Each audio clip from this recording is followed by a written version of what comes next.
Bismillahirrahmanirrahim. Assalamualaikum warahmatullahi wabarakatuh.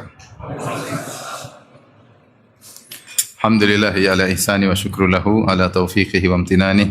Asyhadu an la ilaha illallah wahdahu la syarika lahu ta'ziman li sya'ni. Wa asyhadu anna Muhammadan abduhu wa rasuluhu ila ridwani. Allahumma salli alaihi wa ala alihi wa ashabihi wa ikhwani. Hadirin dan hadirat yang dirahmati Allah Subhanahu wa taala, pada kesempatan kali ini kita akan bahas tentang salah satu sifat orang beriman, yaitu amanah, ya.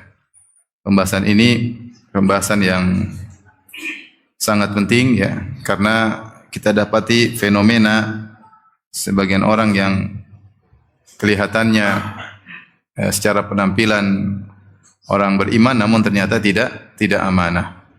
Dan Nabi sallallahu alaihi wasallam pernah mengabarkan bahwasanya awwala ma yufqadu minad din al amanah. Yang pertama hilang dari agama adalah amanah, ya.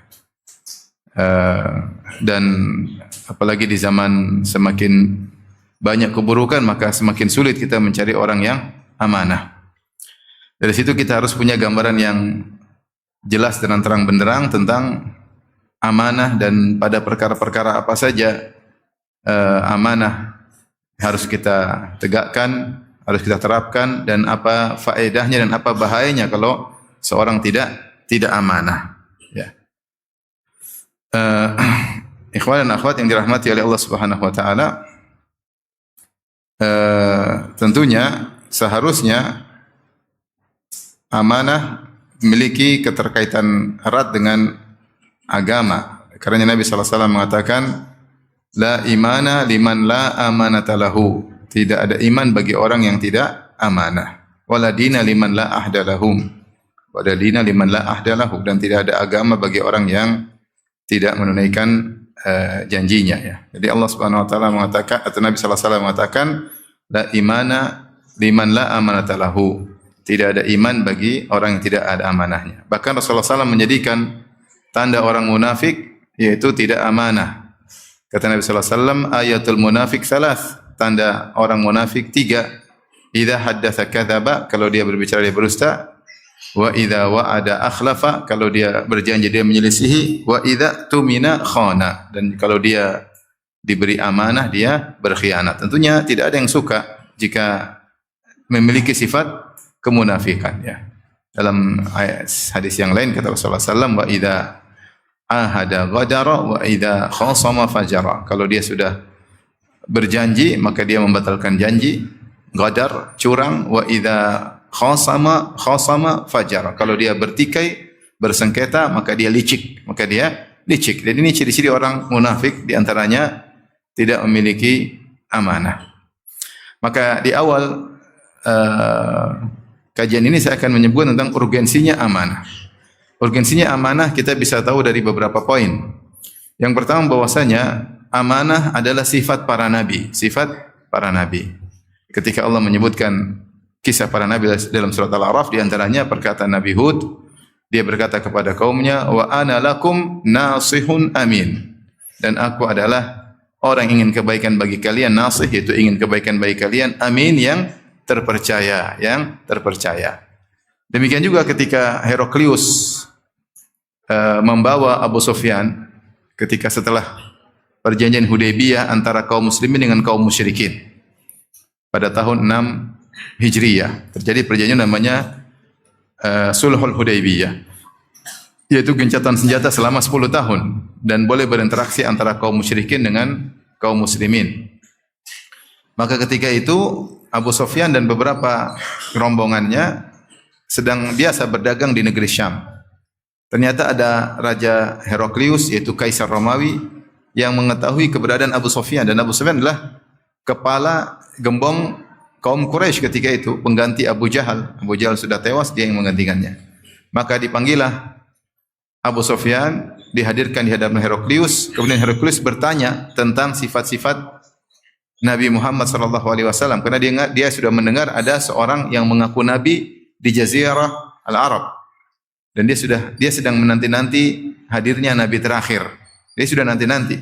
Maka dia ingin cross check, maka dia tanya kepada Abu Sufyan dengan beberapa pertanyaan Di antara pertanyaannya, Abu Sufyan bertanya, Heraklius bertanya kepada Abu Sufyan, wa madza ya'murukum?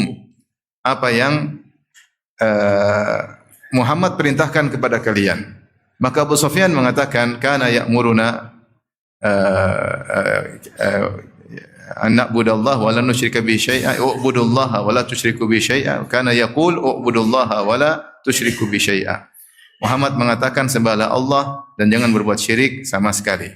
Wa kana ya'muruna, dia menyuruh kami bis salat, untuk salat, was sidq, untuk jujur, wal afaf, untuk memiliki akhlak yang mulia, menjaga diri, wal wafa bil ahdi, dan untuk menunaikan janji, wa adail amanah, dan untuk menunaikan amanah.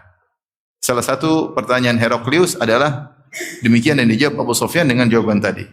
Setelah banyak pertanyaan diinterogasi si Abu Sufyan, akhirnya Heraklius mengatakan,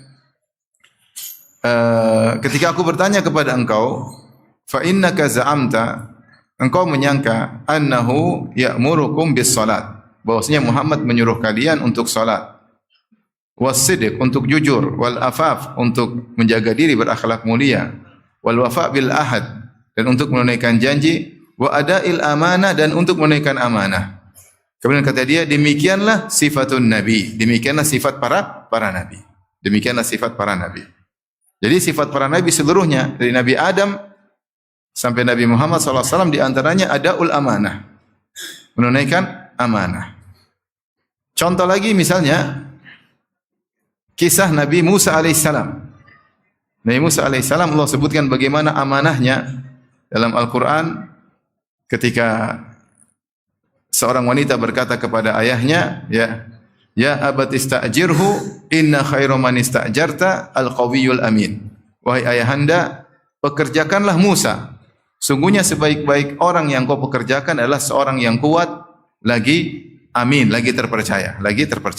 Timbul pertanyaan, dari mana wanita ini tahu Nabi Musa adalah orang terpercaya? Dalam Al-Quran Allah mengatakan, walamma warada ma'a Madyana wajada alaihi ummatan minan nasi yasqun wa wajada min dunihim imra'ataini tadhudan. Qala ma khatbukuma? Qala la nasqi hatta yusdira ar-ri'a wa abuna shaykhun kabir.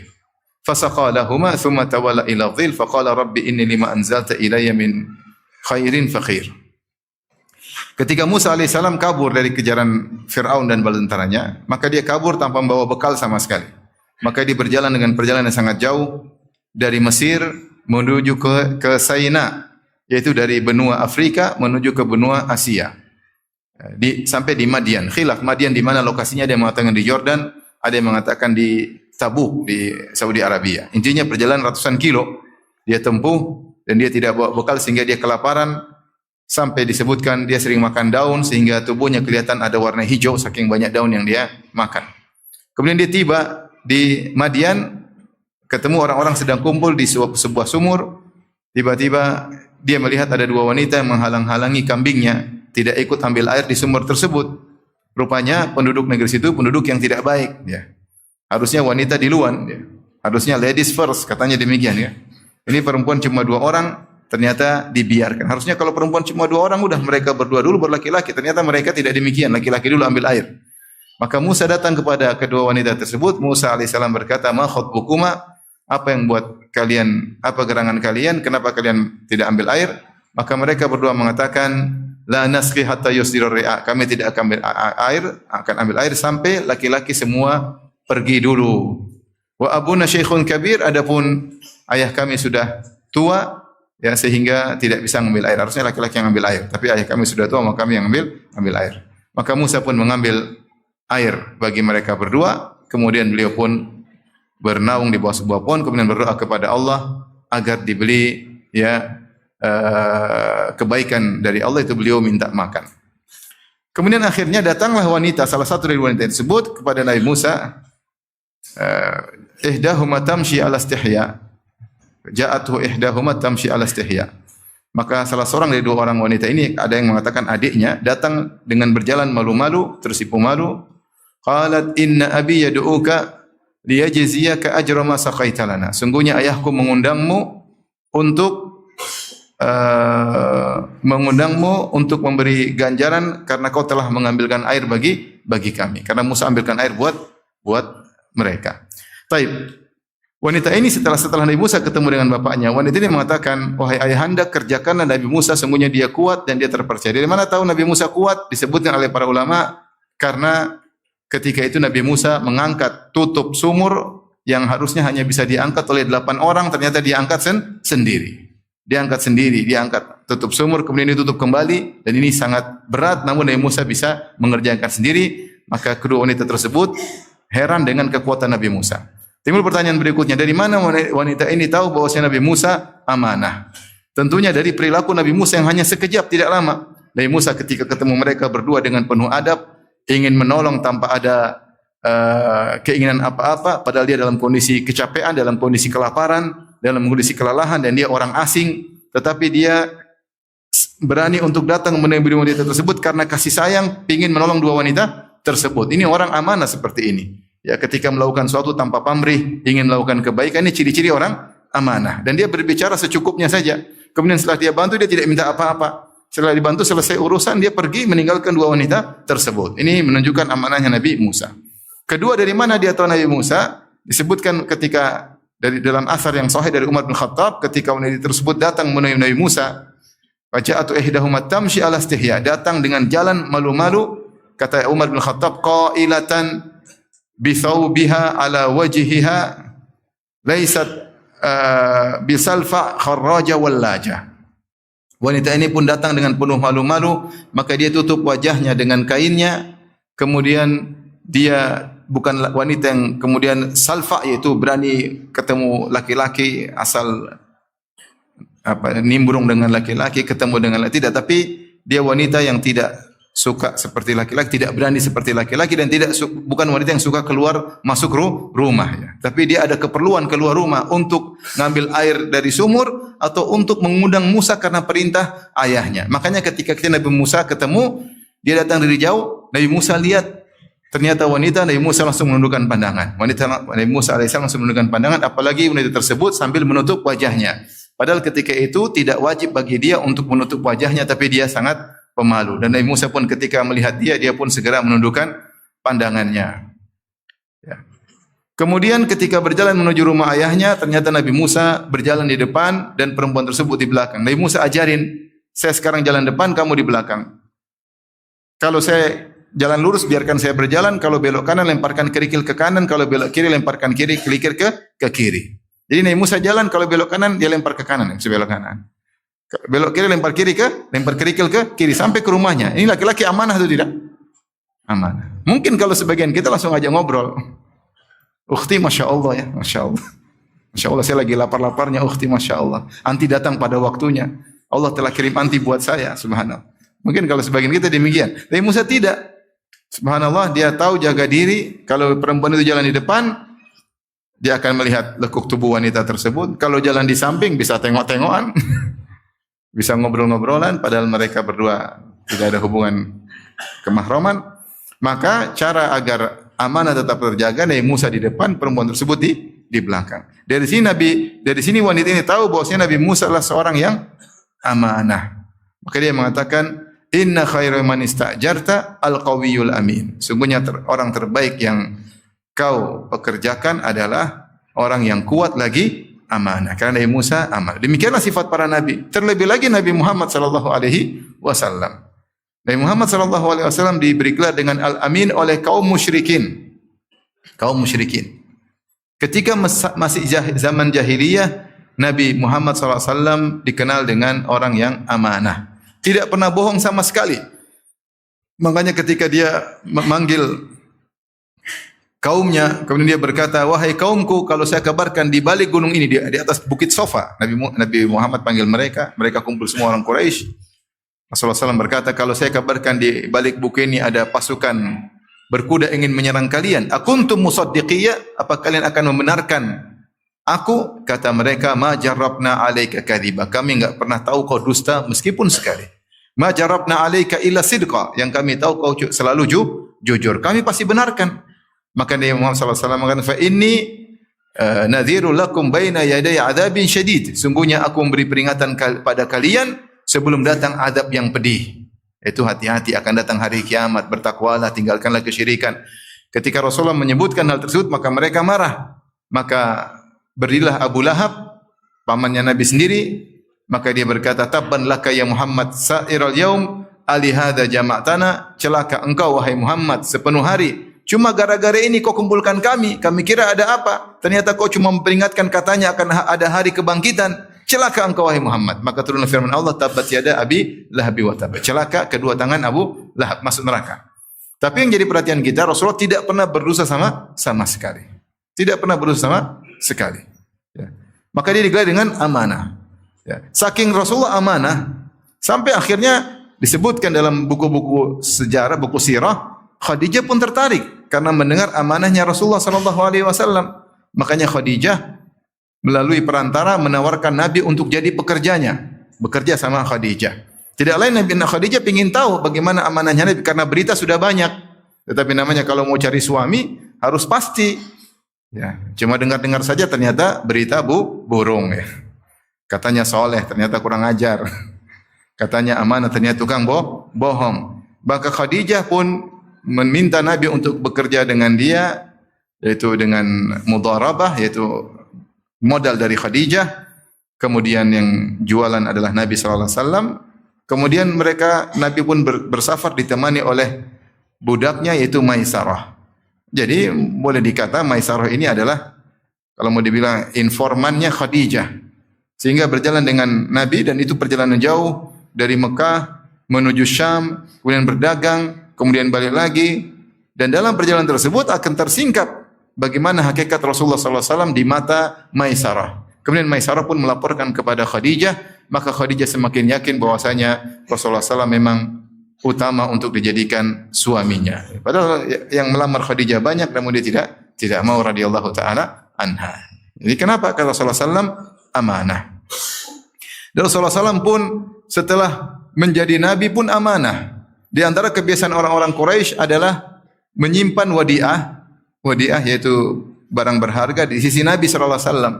Jadi meskipun mereka menuduh Nabi sebagai pendusta, sebagai orang gila, ya, tapi mereka karena tahu Rasulullah SAW adalah orang amanah, mereka menitipkan wadiah mereka, barang-barang berharga mereka kepada Nabi sallallahu alaihi wasallam. Saking amanahnya Nabi, bahkan ketika Nabi hijrah, Nabi tidak bawa lari sepeser pun dari titipan-titipan tersebut. Saking banyaknya titipan tersebut, sampai Nabi tugaskan Ali bin Abi Thalib, kau jangan dulu hijrah, saya dulu. Kau tugas di Mekah 3 hari, kembalikan wadiah-wadiah tersebut. Ali bin Abi Thalib butuh 3 hari untuk mengembalikan barang-barang titipan yang dititipkan kepada Nabi sallallahu alaihi wasallam. Bayangkan mereka orang-orang kafir bilang Muhammad di siang hari gila, sinting, dukun, penyihir, penipu, tapi mereka ternyata menitipkan barang-barang mewah mereka kepada siapa? Nabi, ya. Makanya Allah mengatakan wa ma sahibukum bimajnun. Ketika mereka duduk Muhammad gila-gila, kata Allah, wa ma sahibukum, bukanlah teman kalian orang gila. Itu Muhammad kalian sudah kenal sejak dulu. Itu kawan kalian, hidup bersama, tumbuh bersama kalian di Mekah. Muhammad dulu main-main sama Abu Jahal. Kalian tahu dia, masa kalian bilang dia gila? Hanya kebohongan ya. Fa innahum la yukadzibunak walakin adh-dhalimina bi ayati Allahi jahadun. Kata Allah, sungguhnya mereka tidak mendustakan engkau wahai Muhammad, tapi mereka ngeyel, kata Allah. Jadi dalam hati mereka tahu Muhammad bukanlah pendusta. Jadi bukanlah orang yang tidak pengkhianat. Rasulullah SAW amanah sampai barang-barang semua dikembalikan. Baru Ali bin Abi Thalib nyusul Nabi Muhammad sallallahu alaihi wasallam. Ini di antara amanahnya Nabi Muhammad sallallahu alaihi wasallam dan diakui oleh mereka, ya. Makanya Rasulullah SAW diberi gelar dengan Al-Amin. Diberi gelar dengan Al-Amin. Baik.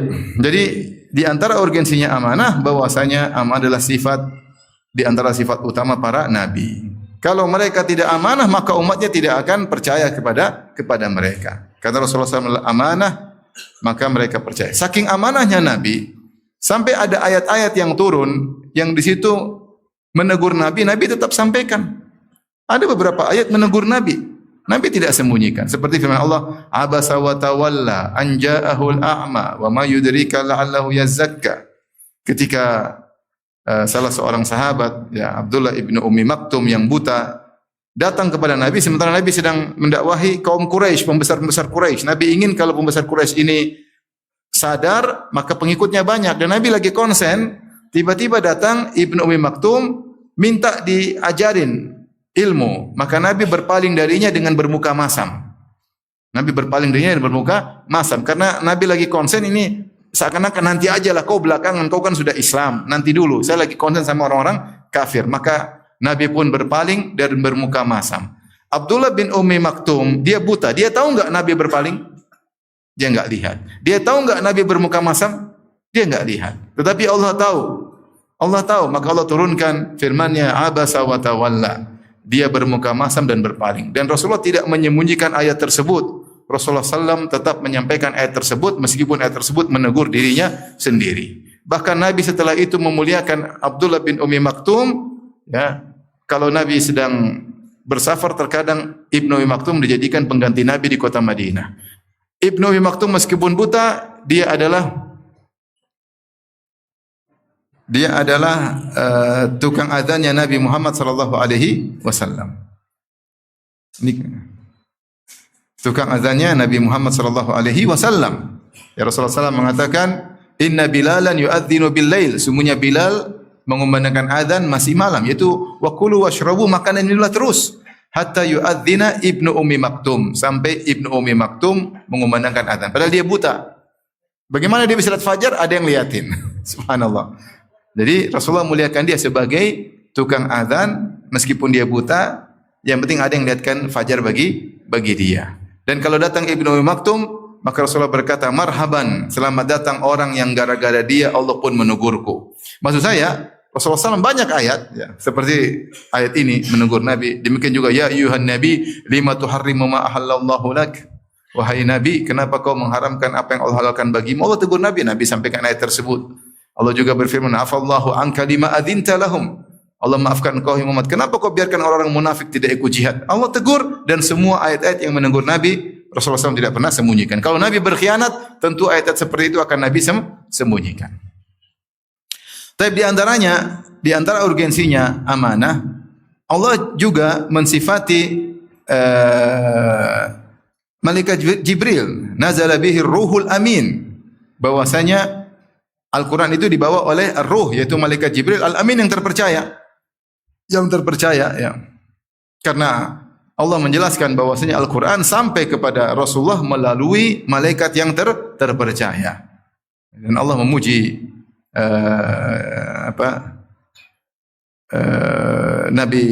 malaikat Jibril alaihissalam, ya. Bahwasanya malaikat Jibril adalah malaikat yang terpercaya, yang amanah, tidak salah dalam memberikan wahyu. Tidak seperti ada sekelompok Syiah yang mengatakan malaikat Jibril salah kasih wahyu, harusnya buat Ali, ternyata salah kasih siapa? Muhammad sallallahu alaihi wasallam. Ada kelompok Syiah yang seperti itu. Yang benar malaikat Jibril tidak mungkin salah karena dia adalah malaikat yang amanah, diberikan kepada Rasulullah yang amanah juga. Sampailah Al-Qur'an kepada kita melalui para sahabat yang amanah. Baik. Di antara urgensinya sifat amanah, bahwasanya amanah akan mempercepat seorang melewati sirat atau akan menghalangi orang lewat sirat pada hari kiamat kelak. Rasulullah SAW mengatakan, wa tursalu ar-rahimu wal amanah fayakumani jambatai sirat. Ketika orang-orang sedang melewati sirat, dikirimlah amanah dan rahim, maka mereka berdua berdiri di samping kanan kiri sirat, yaminan wa shimalan. Dan kita tahu sirat, jembatan yang sangat tipis yang diletakkan di atas neraka jahanam, ahaddu minas saif, lebih tajam daripada pedang, wa adakum minas sya'ar, dan lebih tipis daripada rambut. Kemudian di sampingnya ada khatatif dan kalalib, ada besi-besi yang tajam yang siap mencabik-cabik orang yang melewatinya. Ada yang melewati dengan cepat, kalbarak, seperti petir, seperti cahaya. Ada yang seperti rihil mursala, seperti yang berhembus. Ka'ajawidil khail, ada yang lari seperti kuda yang cepat, ada yang seperti onta yang berlari, ada yang sampai tertatih-tatih, ada yang sampai merangkak, dan banyak yang kemudian tercabik-cabik. Yang tercabik-cabik juga ada dua, ada yang tercabik-cabik langsung masuk di neraka, ada yang tercabik-cabik namun lolos. Siapa yang amanah, maka amanah akan percepat dia. Maka ketika dia sedang lewat, tiba-tiba rahim dan amanah menghadanginya. Siapa yang suka menyambung silaturahmi, dia akan cepat. Siapa yang suka menunaikan amanah, dia akan cepat. Tapi kalau ternyata dia suka memutuskan silaturahmi dan dia tidak amanah, dia repot ketika di sirat. Dia repot ketika di sirat. Oleh karenanya orang yang tidak amanah biasanya terjerumus dalam kezaliman. Ya. Makanya disebutkan orang-orang beriman ketika di sirat mereka berdoa, Rabbana atmim lana nurana waghfir lana. Ya Rabb kami, sempurnakanlah cahaya kami dan ampuni dosa-dosa kami. Kapan disebutkan oleh para ahli tafsir, kenapa mereka berdoa gitu? Kapan mereka berdoa demikian? Ketika di sirat, ketika mereka melihat orang-orang munafik dikasih cahaya oleh Allah Subhanahu wa taala, ketika mereka sudah senang ternyata cahayanya diredupkan oleh Allah. Sehingga mereka dipermainkan oleh Allah Subhanahu wa taala karena selama ini di dunia mereka menipu. Yudkhadi'una Allah walladzina amanu. Mereka menipu Allah dan menipu orang beriman. Seakan-akan mereka beriman, ternyata mereka tidak beriman. Pada hari kiamat Allah permainkan mereka. Mereka disuruh lewat sirat, dikasih cahaya, mereka sudah senang, ternyata cahaya mereka dimatikan. Ketika itu orang-orang beriman berdoa, sebenarnya Allah sebut dalam surat At-Tahrim, Rabbana atmim lana nurana waghfir lana. Ya Rabb kami, sempurnakanlah cahaya kami agar kami bisa lewat sirat. Kalau enggak ada cahaya enggak bisa, gelap, mati. Pasti langsung masuk neraka. Harus ada cahaya agar bisa lihat jalan, agar bisa lihat jembatan. Atmim lana nurana, sempurnakanlah cahaya kami, waghfir lana, dan ampunilah kami. Mereka tahu yang menyebabkan cahaya redup adalah dosa-dosa. Dan di antara dosa-dosa yang membuat cahaya cepat redup adalah kezaliman. Kezaliman. Makanya Rasulullah SAW bersabda, az-zulmu zulumatun yaumal qiyamah. Bahwasanya kezaliman adalah kegelapan yang bertubi-tubi pada hari kiamat kelak, di antaranya kegelapan ketika melewati sirat, dan di antara bentuk banyak kezaliman adalah tidak amanah dan khianat. Tidak amanah dan khianat. Makin di antara bahwasanya urgensinya amanah, bahwasanya amanah akan mempercepat, siapa yang amanah akan cepat lewat sirat, siapa yang tidak amanah dia akan terhambat ketika lewat sirat. Di antara urgensinya amanah, Rasulullah SAW mengajarkan kalau ada orang musafir kita doakan dia. Kita mengatakan astaudi Allah dinaka wa amanataka wa khawatima amalik. Aku menitipkan kepada Allah agamamu, dinaka wa amanatak, dan amanahmu, wa khawatima amalik, dan penutup amalmu. Kalau orang yang mau bersafar bilang sama yang ditinggal, dia bilang astaudiukallah allati la tadhi'u wada'i'u. Aku titipkan engkau kepada Allah karena saya mau pergi. Kalau saya titipkan sama Allah, engkau pada Allah, Allah tidak pernah tersia-siakan titipan kalau titipan kepadanya. Jadi saya titipkan engkau kepada Allah. Yang dititipi, yang ditinggalkan berdoa tadi. Astaudiullah, aku titipkan kepada Allah. Apa? Dinaka, agamamu. Wa amanatak, amanahmu. Wa khawatima amalik, dan penutup amalan. Kata para ulama ketika menafsirkan hadis ini, karena orang musafir dia akan mengalami banyak kesulitan dan dia juga mungkin mengalami mara bahaya, dia bisa saja meninggal dunia. Maka di antara yang perlu dijaga bagi orang yang musafir, yang pertama adalah agamanya. Karena orang musafir kadang-kadang dia jauh dari kampung halamannya, dia bisa jadi agamanya goyang. Bisa jadi agamanya goyang, dia bisa jadi maksiat di luar, dia bisa jadi lupa diri, banyak godaan di luar, namanya musafir. Ya. Terkadang agamanya bisa goyang, ya. Agamanya bisa goyang, luar biasa ya. Apalagi pergi ke negeri-negeri yang tidak jelas ya. Saya masih ingat ada kawan dia cerita, saat saya kapan-kapan pas pulang lewati suatu kota, waktu itu lagi ada kortingan ya, bayar sekian ribu dolar bisa menggauli 10 lebih wanita dari berbagai macam negara. Terus dia tawarin ke saya, kapan lagi nih? Murah ini, 10 wanita silakan bayar sekian ribu dolar. Ini lagi korting, lagi apa? Lagi apa namanya istilahnya? Lagi diskon. Teman saya bilang alhamdulillah. Saya goyang juga waktu itu. Akhirnya teman saya maju, saya pergi. Teman saya itu sudah meninggal rahimahullah ta'ala. Subhanallah, kita lagi safar, ada godaan bisa jadi goyang. Ya. Maka yang perlu dititipkan agama. Astaudi Allah dinak. Aku titipkan agamamu kepada Allah. Allah yang bisa jaga agamamu ketika kau sedang bersafar. Kemudian di antaranya wa amanatak, dan amanahmu. Ya. Artinya jangan sampai ketika kau bersafar kau tidak amanah dalam bersafar. Kemudian mungkin ada kerjaan, mungkin apa. Ya. Dan kalau jangan lupa amanahmu jangan sampai kau lalaikan. Ya. Ingat amanah. Ya. Jangan sampai kau meninggal sementara kau tidak amanah. Yang terakhir khawatimah amalik, agar kau kalaupun meninggal maka amal terbaikmu adalah husnul khatimah. Adalah husnul khatimah. Kau meninggal dalam kondisi amal penutup yang terbaik. Maka ini menjelaskan bahwasanya pentingnya amanah. Jangan sampai seorang meninggal dalam kondisi tidak amanah. Maka ketika seorang mendoakan orang yang sedang bersafar, dia khususkan menitipkan kepada Allah amanahmu agar kau tetap menjaga amanahmu ketika sedang mukim maupun ketika sedang safar. Ini menunjukkan tentang urgensinya amanah. Taib.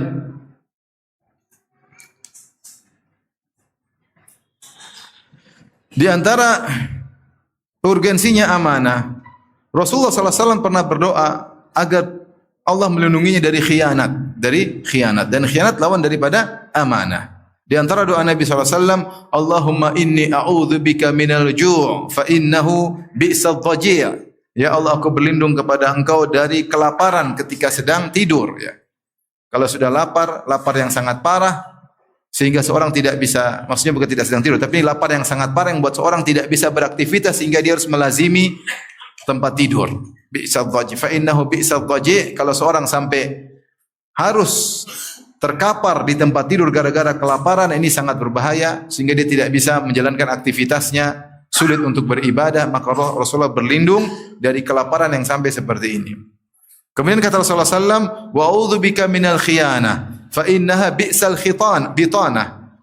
Wa a'udzubika minal khiyanah fa innaha bi'sal bitanah. Dan aku berlindung kepada Engkau dari khianat karena dia adalah seburuk-buruk teman atau seburuk-buruk. Bitanah itu batin seseorang. Seburuk-buruk batin seseorang. Yaitu kata para ulama, Rasulullah SAW berlindung jangan sampai seorang batinnya diisi dengan khianat, dan jangan sampai dia dikhianati oleh orang lain. Jangan sampai dikhianati oleh orang lain. Karena kalau kita dikhianati memang sangat menyakitkan, sangat menyakitkan. Terkadang dikhianati terkait dengan dunia kita, terkadang dikhianati terkait dengan agama kita. Banyak orang dikhianati. Udah kerjasama dari awal dengan kawan sampai besar, tahu-tahu kawan ini kurang ajar, kemudian diambillah segala aset perusahaannya. Ini terjadi. Dia kasih modal untuk kerja, tentu kok anak buah saya bos. Ternyata dia bikin usaha atas nama dia sendiri. Dia kembangkan setelah sukses. Si bos menyangka semua adalah hasilnya buat dia. Kata dia, bos, saya sudah punya usaha sendiri. Padahal pakai uang bosnya. Ini khianat atau bukan? Khianat. Menyakitkan. Seorang ketika punya pegawai seperti itu, sudah dia ambil dari tidak bisa apa-apa sampai berhasil, ternyata dia menikam dari belakang. Maka ini sangat menyakitkan. Seorang memiliki pasangan hidup, sudah dia baikin, ternyata berkhianat, selingkuh, menyakitkan. Sudah dikasih masuk salon, ya, sudah bayar mahal-mahal, ternyata buat orang lain. Menyakitkan atau tidak? Menyakitkan. Khianat itu paling tidak enak. Makanya Rasulullah mengatakan, "A'udzubika minal khiyanah fa innaha bi'sal bitanah." Aku berlindung kepada Engkau dari khianat. Baik saya berkhianat atau saya dikhianati. Ya, karena seburuk-buruk sikap perangnya seseorang, seburuk-buruk al-bitanah itu lawan dari lahiriah, batin. Ya. Itu batin seseorang, seburuk-buruk batin seseorang. Seburuk-buruk perangnya seseorang. Dan ketika Rasulullah SAW mengkhususkan untuk berlindung dari khianat, menunjukkan bahwasanya khianat adalah perkara yang sangat buruk, dan amanah lawannya adalah perkara yang sangat indah. Taib. Di antara urgensinya amanah, sampai Rasulullah SAW melarang orang membalas khianat dengan khianat. Jadi jangan kau lepaskan amanah meskipun sedikit pun. gara-gara ingin balas dendam, enggak boleh. Kata Rasulullah sallam, "Addil amanata ila ahliha wa la takhun man khanak." Kata Nabi sallallahu alaihi wasallam, tunaikanlah amanah kepada pemiliknya, wa la takhun man khanak, dan jangan kau khianat kepada orang yang mengkhianatimu, enggak boleh. Dia khianat, kita balas khianat, enggak boleh. Enggak boleh. Khianat itu apa? Khianat itu melakukan keburukan di saat kita dipercayai, enggak boleh. Ada orang khianat kita, kita enggak boleh. Misalnya, waliyadzubillah, si A istrinya berkhianat dengan seorang laki-laki. Kemudian dia balas, dia zinai lagi istri temannya tersebut. Enggak boleh. Balas-balas ini enggak boleh. Enggak boleh balas khianat dengan khianat. Kalau kita balas dengan benar, tapi enggak boleh ketika dia sudah percaya sama kita, kita balik khianat. Enggak boleh. Enggak boleh seorang mukmin melepaskan baju amanah dari tubuhnya. Enggak boleh sama sekali. Rasulullah mengatakan, wala takhun man khana. Jangan kau berkhianat kepada orang yang berkhianat kepadamu. Kalau kau balas bukan dengan cara khianat, balas depan benar-benar, nyatakan, tidak. Jangan tikam dari belakang, benar-benar depan-depan, balas dengan jelas dan nyata. Bukan kita merayu seakan-akan dia percaya sama kita, kemudian kita khianati. Itu enggak boleh. Seorang mukmin tidak boleh berkhianat. Sedikit pun tidak boleh berkhianat. Ini menunjukkan buruknya sifat khianat dan pentingnya sifat amanah pada diri seseorang. Taib.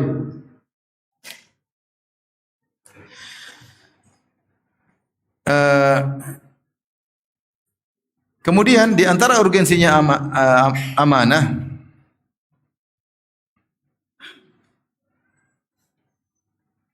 datang perintah untuk amanah dalam Al-Quran.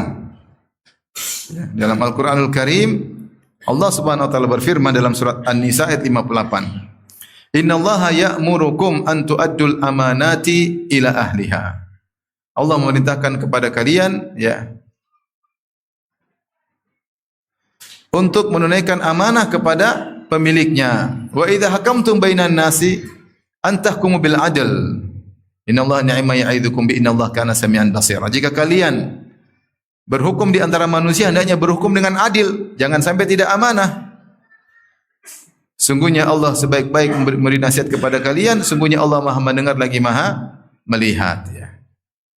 Di sini Allah memerintahkan untuk amanah. Pertama, menyampaikan amanat kepada pemiliknya. Jangan sampai kita berkhianat, ada amanah, ada kepercayaan, tidak kita berikan kepada pemiliknya. Kemudian yang kedua, kalau berhukum di antara manusia, hendaknya berhukum dengan keadilan. Sebagian ulama berpendapat ayat ini khusus kepada wulatul umur, kepada para pejabat, yang mereka diperintahkan untuk menunaikan amanah kepada pemiliknya, dan mereka diperintahkan untuk adil dalam berhukum. Meskipun sebagian ulama, di antaranya seperti Asy-Syaukani dalam Fathul Qadir, merajikan bahwasanya ayat ini umum. Ayat ini umum kepada siapapun yang diserahkan amanah, harus dia kembalikan kepada pemiliknya. Dan siapapun yang ditugaskan untuk menghukum di antara manusia, maka dia harus adil. Kenapa? Jika tidak, dia akan diminta pertanggungjawaban oleh Allah pada hari kiamat. Karena Allah sami'an, innallaha kana sami'an basira, sungguhnya Allah mendengar lagi Maha melihat. Demikian dalam surat Al-Ahzab ayat 72. Allah berfirman, "Inna aradnal amanata 'ala samawati wal ardi wal jibali fa abaina ayyahmilnaha wa ashfaqna minha wa hamalaha al-insan innahu kana zaluman jahula." Kata Allah, kami tawarkan amanah kepada gunung, kepada langit, kepada bumi, kepada gunung. Itu Allah tawarkan. Mau enggak kalian mengemban amanah, wahai langit, wahai bumi, wahai gunung? Allah tawarkan. Tidak diwajibkan, tapi mau enggak? Pahalanya besar kalau kalian ingin mengembannya. Tetapi kata Allah, fa abaina ayyahmilnaha. Ternyata langit, bumi dan gunung enggan untuk mengemban amanah tersebut. Wa ashfaqana minha, dan mereka takut tidak bisa menunaikan amanah tersebut. Wa hamalahal insan, tapi manusia nekat memikul amanah tersebut. Kata Allah, innahu kana zaluman jahula. Sungguhnya manusia itu sering berbuat zalim dan sering berbuat kejahilan. Mereka mengemban amanah di atas kezaliman, di atas kejahilan. Ini dalil bahwasanya amanah adalah perkara yang sangat agung, ya, yang dibebankan kepada manusia dan mereka harus menunaikan dengan baik. Sampai begitu agungnya amanah, langit Bumi dan gunung enggan, takut. Padahal langit begitu kokohnya seperti apa, bumi begitu kokohnya seperti apa, gunung kokohnya seperti apa, mereka takut memikul amanah. Ini Allah kasih gambaran bahwasanya amanah perkara yang sangat berat, jangan disepelekan. Gunung yang begitu kokoh, langit yang begitu kokoh, bumi yang begitu kuat tidak mau memikul amanah. Dan kalian sekarang memikul amanah tersebut, maka tunaikanlah dengan baik. Jika tidak, akan menjadi malapetaka bagi kalian di akhirat kelak. Di akhirat kelak. Allah Subhanahu wa taala demikian juga dalam Al-Qur'an menyebutkan ciri-ciri penghuni surga, di antaranya kata Allah walladzina hum li amanatihim wa ahdihim raun, yaitu orang-orang yang memperhatikan amanah-amanah mereka dan perhatikan janji-janji mereka. Allah sebutkan dalam surat Al-Mulk, qad aflahal mu'minun alladzina hum fi salatihim khashi'un walladzina hum 'anil lagwi mu'ridun walladzina hum lizakati fa'ilun walladzina li furujihim hafizun illa 'ala azwajihim aw malakat aymanuhum fa innahum ghairu malumin faman ibtagha wara'a dzalika fa ulaika humul 'adun walladzina hum li amanatihim wa ahdihim ra'un. Kemudian di akhir ayat kata Allah, ulaika humul warithun alladzina yarithuna al-firdausa hum fiha khalidun. Sungguh beruntung orang-orang yang beriman. Siapa mereka? Kata Allah di akhir, mereka lah para pewaris surga Firdaus. Setelah Allah sebutkan sifat-sifat mereka. Sifat-sifat spesifik, spesial. Yang pertama, khusyuk dalam salat mereka. Yang kedua, mereka meninggalkan perkara-perkara yang sia-sia. Sampai Allah mengatakan, walladzina hum li amanatihim wa ahdihim ra'un. Orang-orang yang senantiasa perhatian terhadap amanah yang dibebankan kepada mereka. Perhatian terhadap janji mereka. Kita nanti baru kita tahu ternyata amanah itu banyak. Ngurus istri amanah, ngurus anak amanah, ngurus suami amanah, ngurus rumah amanah, ngurus yayasan amanah, ngurus uang umat amanah, didik anak orang amanah, ustaz ngajar orang juga amanah, amanah tentang ilmu, banyak amanah, amanah terhadap tetangga, banyak amanah yang Allah bebankan. Orang beriman dia ngurusin amanah-amanah tersebut dengan baik, sehingga menjadi penghuni surga Firdaus, menjadi penghuni surga Firdaus.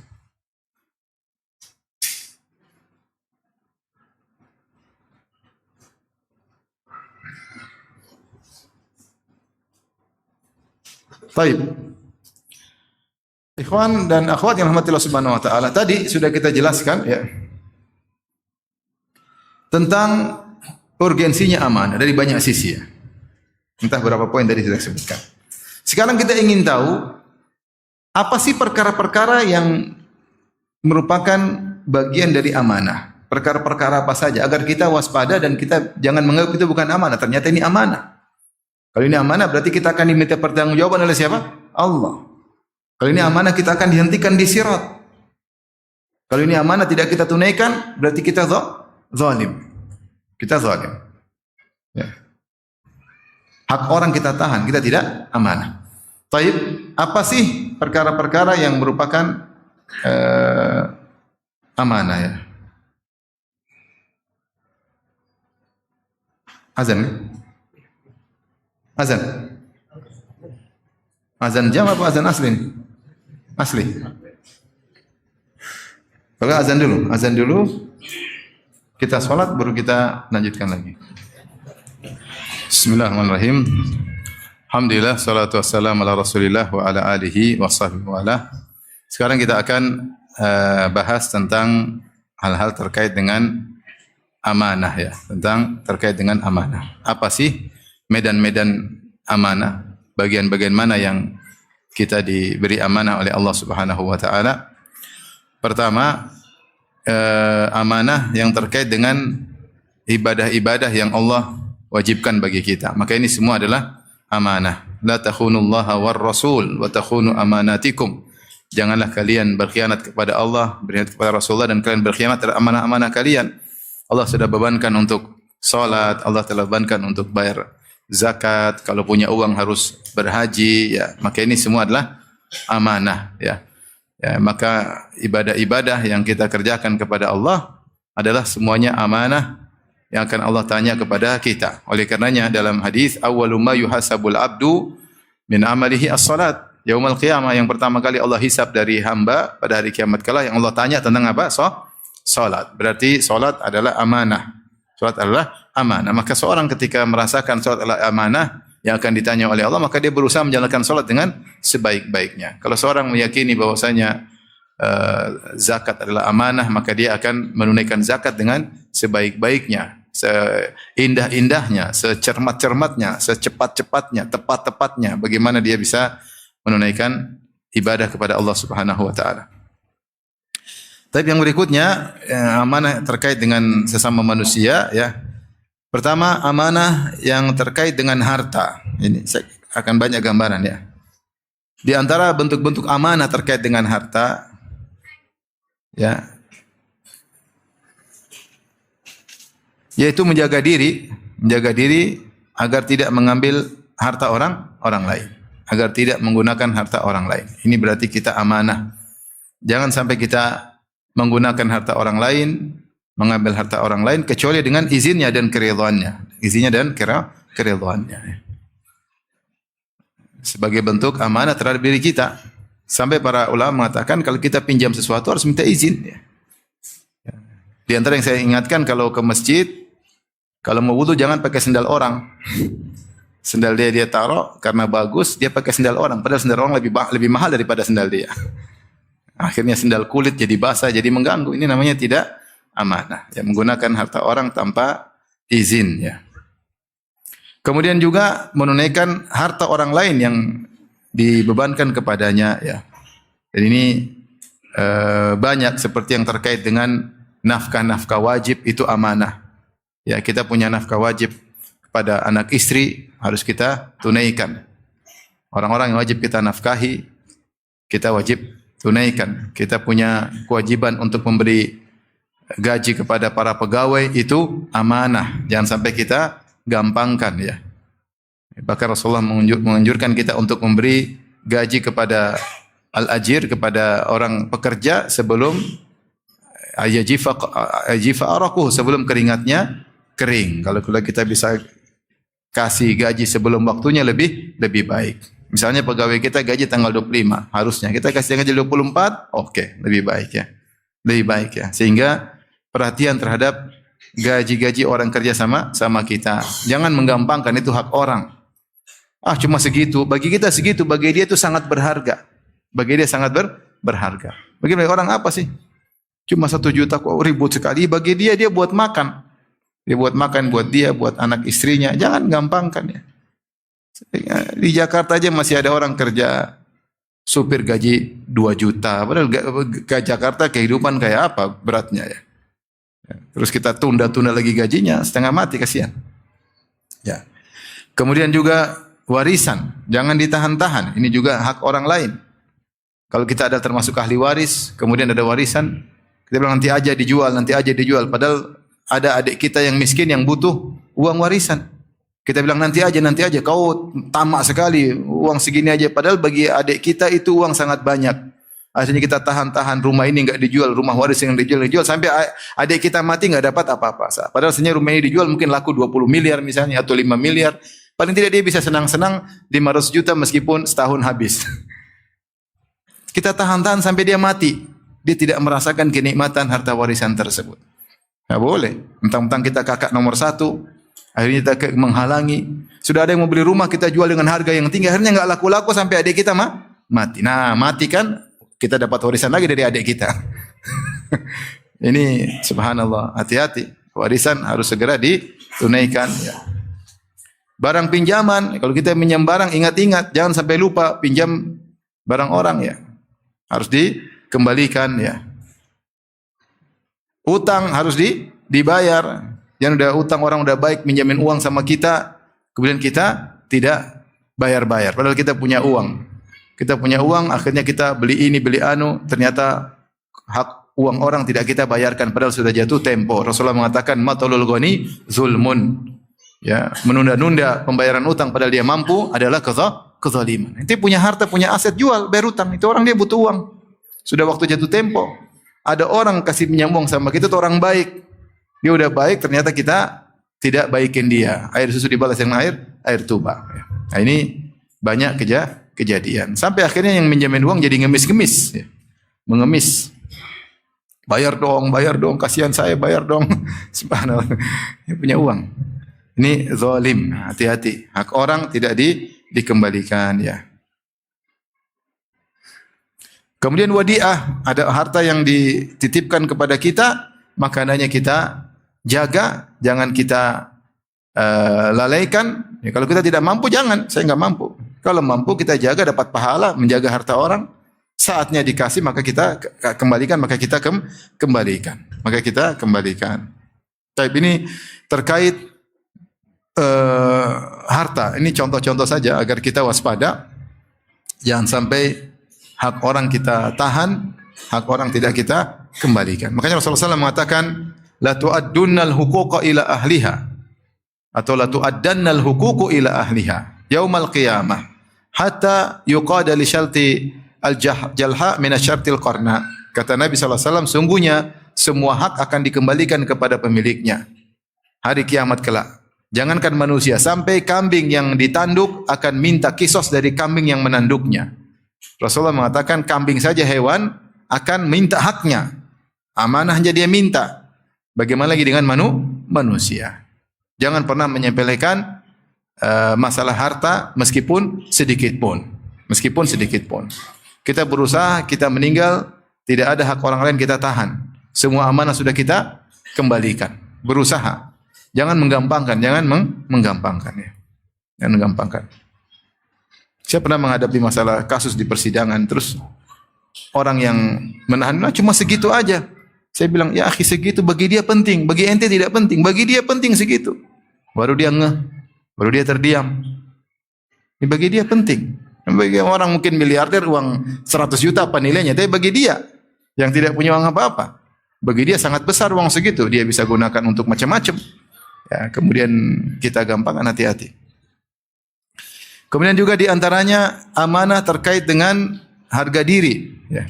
Harga diri. Maka seorang jangan ya harus menjaga harga dirinya dan juga menjaga harga diri orang lain. Ya. Menjaga harga dirinya. Jangan dia rusak harga dirinya. Ya. Dengan mengumbar aib-aibnya. Jangan, harga dirinya amanah. Ya. Kemudian juga misalnya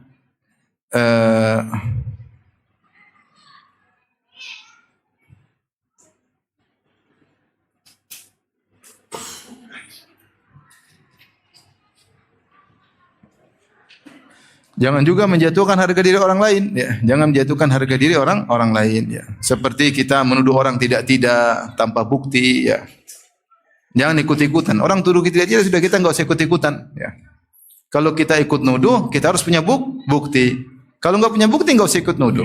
Lihat aja apa yang terjadi, enggak usah ikut menuduh. Apalagi terkait dengan harga diri dia, menuduh dia berzina, menuduh dia selingkuh, ini hati-hati. Jangan ikut-ikutan, kecuali memang punya bukti. Kalau enggak, maka jangan ikut-ikutan menjatuhkan harga diri orang lain. Kemudian juga amanah terkait dengan badan dan ruh. Badan dan ruh. Kita dibebani oleh amanah, badan kita, ruh kita adalah amanah dari Allah Subhanahu wa taala. Maka tidak boleh kita merusak tubuh ini. Makanya dilarang kita untuk bunuh diri. Ya, badan milik kita tapi kita enggak boleh merusaknya. Siapa yang bunuh diri dengan sesuatu maka dia akan disiksa pada hari kiamat dengan sesuatu tersebut. Man qatala nafsu bihadidatin fahadidatuhu biyadihi. Siapa yang bunuh diri dengan benda tajam, dengan besi, maka hari kiamat dia akan pegang besi tersebut, dia tusuk-tusuk perutnya sebagaimana ketika dia di dunia bunuh diri. Siapa yang bunuh diri dengan melemparkan tubuhnya dari gunung, maka dia akan disiksa pada hari kiamat dengan demikian. Wa man tahassa summan, siapa yang bunuh diri dengan minum racun, maka dia akan mati disiksa juga pada hari kiamat dengan racun, ya. Kalau di dunia pakai racun baygon, di neraka racunnya bukan baygon, bagian super plus. Tidak akan sama dengan baygon di dunia. Ngeri ya. Karena tubuh kita ini amanah. Tubuh kita ini amanah, boleh kita merusaknya. Makanya di antara dalil yang mengharamkan rokok merusak tubuh atau tidak? Merusak tubuh enggak boleh. Narkoba merusak tubuh atau tidak? Merusak tubuh. Maka tidak boleh kita merusak tubuh kita, ya. Merusak tubuh kita tidak boleh. Apalagi kita merusak tubuh orang lain. Hati-hati, ya. Kita merokok, kita mengganggu tubuh orang lain. Orang lain terganggu kesehatannya, kita tidak jaga. Sampai ada berapa kasus orang meninggal istrinya gara-gara suaminya yang merokok. Istrinya sakit, meninggal gara-gara suaminya yang merokok, karena perokok pasif lebih bahaya daripada perokok aktif. Saya pernah menghadapi kasus ini langsung. Jadi ada perawat di Madinah, orang Indonesia, kenal dengan keluarga. Dia sakit parah, dia tidak merokok, suaminya yang merokok. Suaminya tidak meninggal, dianya yang meninggal. Ini gimana istri meninggal gara-gara dia merokok?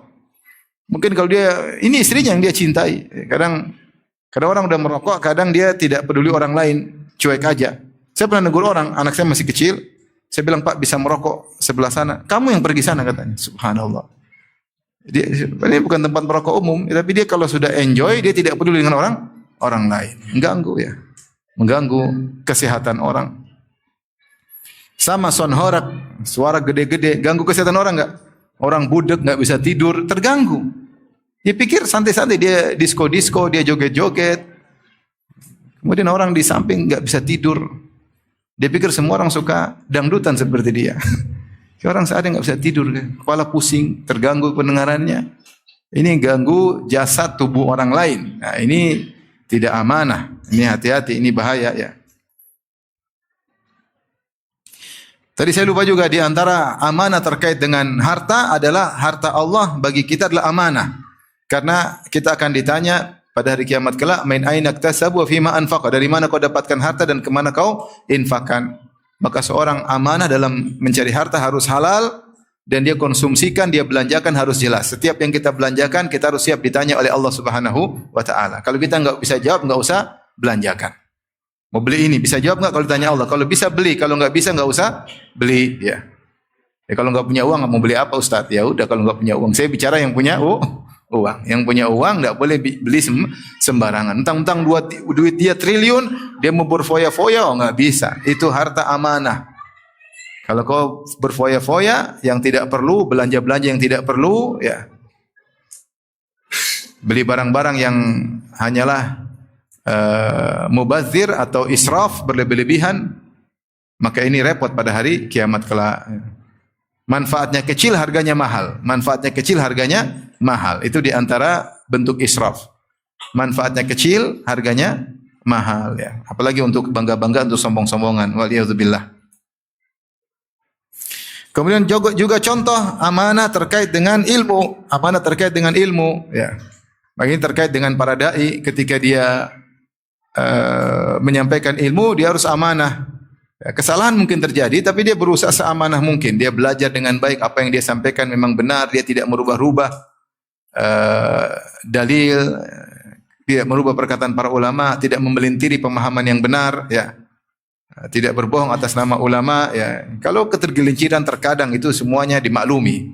Tapi kalau sengaja kemudian merubah, sengaja mengganti-ganti, ya ini namanya tidak amanah, tidak amanah. Bahkan kita dalam dunia akademis ya, misalnya saya menulis sebuah tulisan, kalau ini adalah hasil karya orang lain, saya harus cantumkan, tidak boleh jadi plagiator, seakan-akan karya saya, enggak boleh. Kesimpulan ini bukan saya yang dapatkan, tapi kesimpulan ini disimpulkan oleh seorang ulama, maka saya di antara amanah, saya harus nukilkan bahwa ini dari si fulan, dari ulama ini. Tidak boleh terkesan seakan-akan saya yang menyimpulkan, sehingga terkesan seakan-akan saya yang pintar. Ini tidak boleh, namanya plagiator, dan ini dalam dunia akademisi sangat terlarang. Salah satu bentuk tidak amanah adalah melakukan plagiat. Ya. Plagiat yaitu menukil hasil karya orang lain, mengatasnamakan dirinya, meskipun satu paragraf, enggak boleh dalam dunia akademisi untuk menjaga keamanahan ilmiah. Ya. Enggak boleh, ya, enggak boleh. Ini contoh. Amanah adalah menyampaikan perkataan Ustadz. Ustadz bilang begini, harus amanah, benar-benar. Bahwasanya Ustadz mengatakan demikian dalam konteks apa. Jangan ditambah-tambahin, jangan dilebay-lebayin, jangan terlalu dibesar-besarin, padahal tidak seperti itu. Jangan kemudian diterapkan pada seorang, padahal Ustadz tidak menerapkan pada seorang. Maka ini harus amanah, karena kita menukil perkataan guru kita, perkataan Ustadz.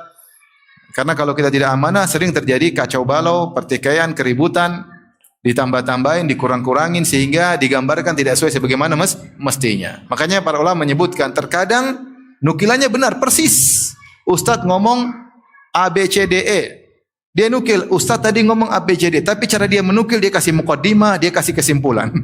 Sehingga orang yang mendengar seakan-akan Ustadz mengikuti kesimpulannya. Ini namanya tidak amanah dalam menyampaikan. Harusnya dia bilang, saya dengar Ustaz ngomong begini. Apa mungkin Ustaz maksudnya begini? Itu lain cerita. Sehingga orang tahu, oh ini kesimpulan dia sendiri. Tapi mengesankan seakan-akan itu kesimpulan Ustaz, maka itu namanya tidak amanah. Hati-hati. Apalagi ditambah-tambahin, dikurang-kurangi. Tidak ditambah, tidak dikurangi saja, harus disampaikan sebagaimana yang disampaikan. Jangan menggambarkan berlebih-lebihan atau menggiring kepada sesuatu yang tidak dimaksud oleh sang guru, oleh sang ustaz. Ini amanah dalam ilmu, ya. Ya.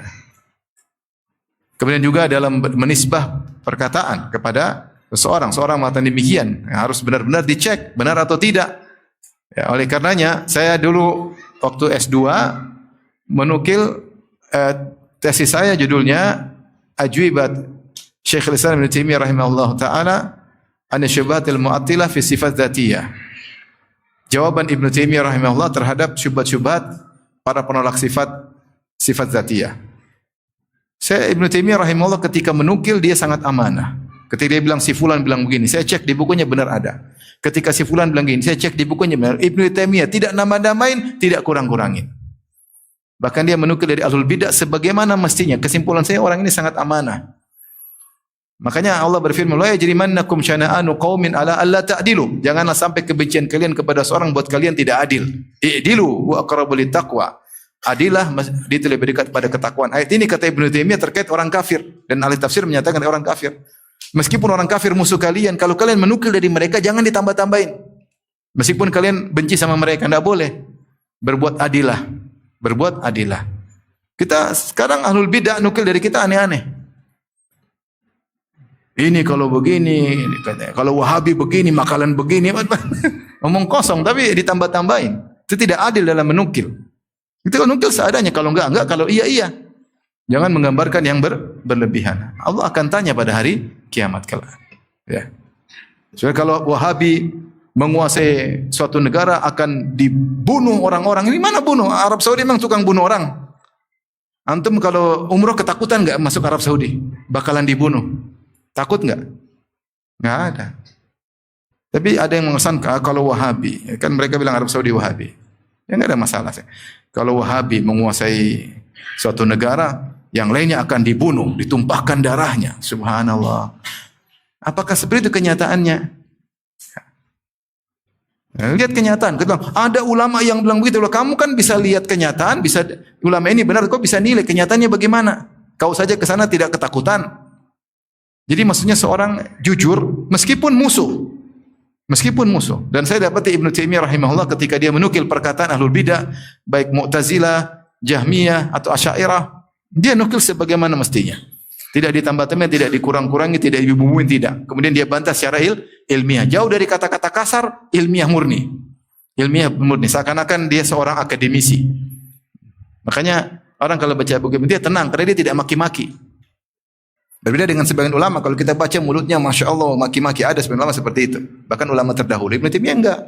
Bahkan dia terkadang memuji musuh, terkadang dia bandingkan antara satu kelompok dengan kelompok. Bahkan falasifah Yunani saja dia puji sebagian, dia bantai sebagian. Ya. Adilnya Ibnu Taimiyah, dan Allah mengatakan, wala yajrimannakum syana'anu qaumin ala alla ta'dilu. Ya, jangan karena kebencianmu kepada suatu kaum buat kau tidak adil. Maka dalam masalah ilmiah kita harus amanah. Kita harus apa? Amanah. Saya cerita, saya pernah waktu di majelis S2 kita ada beberapa teman, kemudian waktu itu kita kebetulan diajar oleh Syekh Abdul Razak hafizahullah taala, S3 bukan S2, S3. S2 S3. S3, majelis S3. Kemudian ada tugas satu orang tulis, kemudian dibuat paper atau dibuat makalah bagi semua, misalnya bagi 10 sama guru satu. Setelah itu tugas teman-teman cari kesalahannya orang. Kalau cari kesalahan dapat bonus, yang bisa bela diri juga bonus, dilatih supaya ilmiah. Qadarullah ada kawan saya tulis, terus dia nukil perkataan orang ulama, tapi dia tidak nisbahkan kepada ulama tersebut. Itu terkesan plagiat. Maka saya ketika itu Syekh Abdul Razak sangat marah. Karena ini tidak amanah. Dia marah. Saya hampir jarang lihat dia marah, tapi dia marah sekali. Karena maksud dia kamu sudah sampai S3 kemudian tidak amanah, ini perkara besar bagi saya. Ya, sampai saya bilang saya bisa keluarkan kau dari sekolah juga saat ini kalau saya mau. Maksudnya saya benar-benar marah. Karena plagiat artinya amanah dalam ilmiah itu sangat penting. Kecuali tidak sengaja. Tidak ada orang yang luput dari apa? Kesalahan, tidak sengaja, tapi menyengaja. Nah, ini yang berat. Oleh karenanya masalah amanah ilmiah itu juga penting. Ya. Kalau karya orang kita sebut karya orang, jangan kita nukil seakan-akan karya kita sendiri. Ya.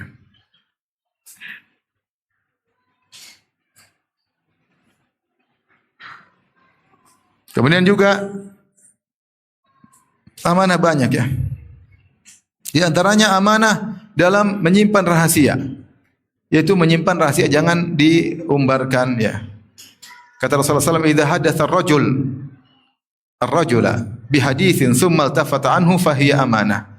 Kalau ada seorang laki ngomong sama kita empat mata, kemudian dia berpaling, maka itu amanah. Ini amanah, tidak boleh kita sebarkan. Ada yang mengatakan dia berpaling, dia ngeliat gini ke kanan. Oh, enggak ada orang, baru dia ngomong. Ketika dia melihat kanan kiri, dia tidak ingin ada orang yang dengar, berarti amanah. Ada yang mengatakan ketika dia bertemu kita, dia meskipun tidak lihat kanan kiri, dia berpaling sudah jadi amanah. Karena dia ingin omong empat mata. Tidak mesti dia mengatakan rahasiakan. Tidak harus dia mengatakan demikian. Kita tahu dia datang kepada kita empat mata, berarti suatu rahasia. Ketika di grup, kemudian dia keluar dari grup, dia japri, jarul pribadi, berarti dia amanah. Tidak boleh kita sebarkan di grup. Tidak boleh. Ini banyak orang tidak amanah. Ya. Kadang dalam satu grup, ini pernah terjadi, grup sekian orang, 10 orang. Ini rahasia di antara kita ya. Jangan sampai ada yang tahu. Siap, tahu-tahu di screenshot keluar. Padahal anggota cuma 10 orang. Gimana kalau anggotanya 20 orang, apalagi banyak ya. Jadi enggak boleh pembicaraan japri tidak boleh keluar. Ini bukan konsumsi umum, beda antara konsumsi umum dengan konsumsi apa? Pribadi. Ya, enggak boleh, hati-hati. Ya. Oleh karenanya kalau ada orang bicara dengan kita amanah. Jangan kita bangga, oh saya tahu rahasia orang, saya tahu oh si fulan gini. Itu namanya ember, mulut apa ember ya. Ya. Enggak boleh. Kalau sudah amanah maka tidak boleh kita sebarkan. Apalagi rahasia rumah tangga. Allah berfirman, "Hunna libasul lakum wa antum libasul lahun." Mereka istri adalah pakaian bagi kalian, kalian adalah pakaian bagi istri. Kita namanya suami istri banyak kekurangan di antara kita. Yang tidak diketahui oleh orang tua kita, tidak diketahui oleh kakak kita, tidak diketahui oleh adik kita, tidak diketahui oleh kawan karib kita, yang tahu istri kita atau suami kita. Makanya rahasia di antara kita tidak boleh keluar rumah. Baik dalam masa pernikahan maupun sudah cerai, enggak boleh. Enggak boleh, ini amanah. Sudah cerai aja enggak boleh, apalagi masih dalam masa pernikahan. Ada seorang bertanya kepada seorang alim. Maknanya dia bilang, bagaimana? Dia sudah cerai wanita lain. Intinya ditanya bagaimana perempuan itu. Kalau dia istriku maka tidak boleh ceritakan, apalagi dia orang lain. Kalau dia istriku saya tidak, apalagi orang lainnya. Maka hati-hati, kita berusaha menjadi pakaian yang menutup aurat pasangan kita. Di antara juga Rasulullah menjelaskan ya, di antara syarrun nasi manzilatan indallah, orang yang paling buruk kedudukannya di sisi Allah tidak amanah dalam urusan ranjang. Kata Nabi, "Inna syarran nas manzilatan indallahi ta'ala yaumil qiyamah ar-rajulu yufdhi ila imraatihi wa tufdhi ilaihi thumma yaruhu yanshuru sirraha wa yatahaddatsu bima jara bainahuma." Yaitu seorang lelaki mendatangi istrinya, istrinya mendatangi suaminya, kemudian mereka melakukan hubungan intim, kemudian suaminya cerita, "Saya tadi malam berhubungan istri saya begini. Ini enggak boleh. Ini buruk sekali. Bahkan Rasulullah melarang jika seorang wanita bertemu dengan wanita lain, fatan atuha, kemudian dia ceritakan wanita tersebut kepada suaminya, seakan-akan suaminya lihat wanita tersebut. Ini enggak boleh, amanah. Makanya para ulama ketika membahas apakah seorang wanita muslimah boleh ketemu dengan wanita kafirah dengan membuka, maksudnya jilbabnya, membuka sebagaimana ketemu wanita muslimah yang lain, sebagian ulama mengatakan tidak boleh, sebagian ulama mengatakan boleh, meskipun yang benar boleh. Di antara sebab kenapa tidak boleh, karena khawatir wanita ini tidak amanah. Sehingga dia cerita ke orang lain. Ya, kalau muslimah mungkin sesama amanah. Ya, cerita, oh perempuan ini begini, dadanya begini, wajahnya begini. Ya, terkadang seorang cerita kepada suaminya, sehingga suaminya menghayal. Seakan-akan melihat wanita tersebut. Ini enggak boleh. Dan pernah ada kasus kenyataan. Karena kawan saya sendiri. Jadi istrinya, ada wanita, suaminya meninggal. Kemudian teman saya jenguk akhirnya istri teman saya itu ketemu wanita janda tersebut. Setelah itu dia pulang cerita sama teman saya.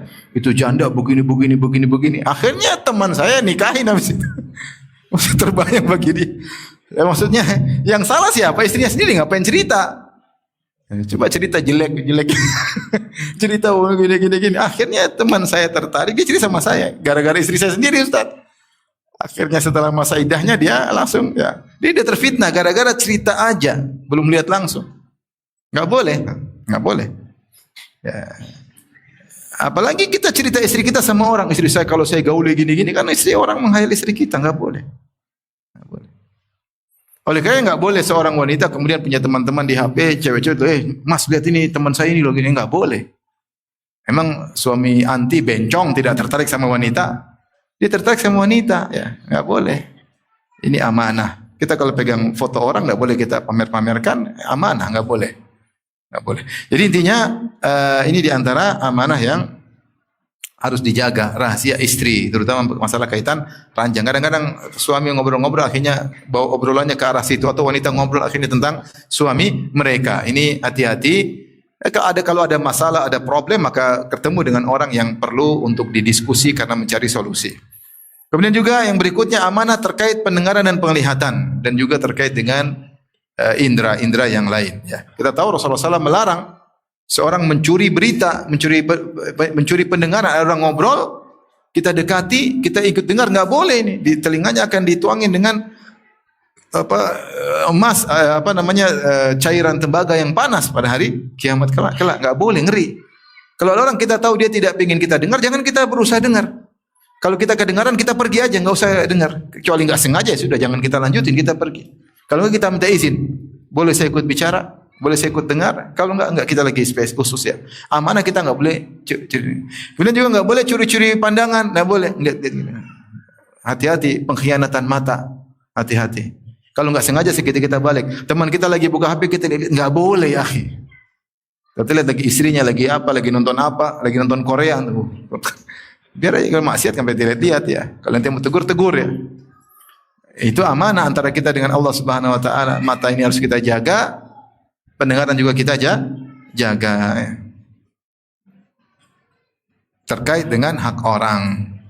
Terus amanah dari Allah, kita tidak boleh gunakan indera tersebut untuk hal-hal yang haram.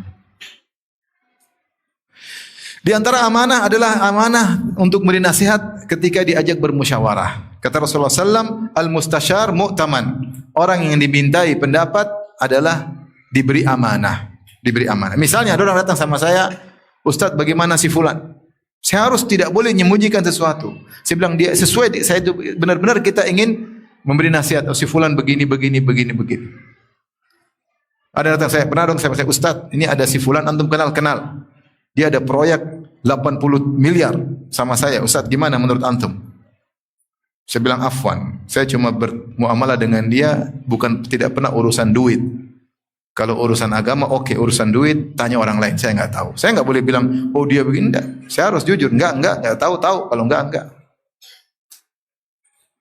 Kalau ada masalah, oh dia pernah ada masalah sama saya, kemudian dia tidak jujur. Harus kasih tahu. Harus tahu. Ada orang pernah kejadian aja, datang kepada saya. Ustaz, antum, saya ketipu sama si fulan. Si fulan ya. Kenapa? Saya percayakan untuk bangun rumah saya ketipu ratusan juta. Yang benar ya.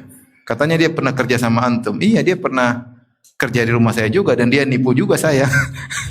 Antum kenapa sih enggak tanya-tanya? Saya enggak tanya, karena dia tunjukkan nih saya pernah kerja di rumah Ustaz Firanda. Ya benar, itu untuk nipu kamu. Coba kalau kau tanya saya enggak mungkin nyebar-nyebar keburukan dia. Harusnya kau tanya dulu, Ustaz benar enggak dia pernah kerja di rumah antum? Harusnya kan gitu. Ini kau langsung percaya aja, aduh. Akhirnya ketipu banyak.